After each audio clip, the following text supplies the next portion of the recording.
CBC News has obtained an Environment Canada report which predicts Canada will fail to meet targets for reducing greenhouse gas emissions.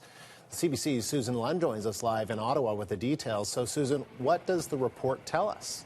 Well, Andrew, in going through the report that was posted just this afternoon, just a short time ago, it has a couple of interesting points. One is that Canada is going to fall short of its target. Now, its target is to cut its greenhouse gas emissions by 17% below its 2005 levels by 2020. So in this report, it points to the fact that there is a gap, that even if the economy remains stagnant, which no economist is really predicting until 2020, there still is a gap.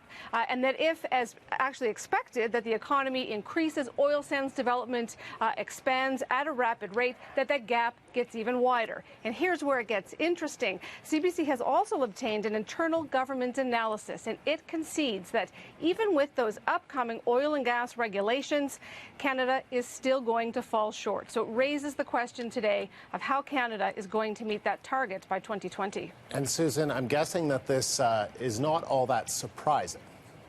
It's not, according to many environmental groups. They have been saying this now for months. Here's what I find interesting, though, Andrew, is that just last year, a similar report is posted every year, these emission trends. The government also posted a gap, but last year it was trumpeting the fact that it was halfway to its target. The numbers all looked good.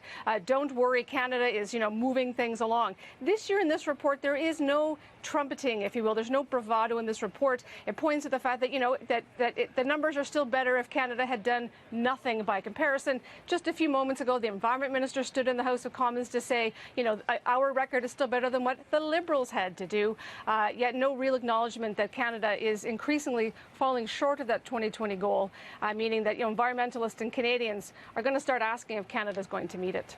Susan, thank you. The CBC's Susan Lunn in Ottawa.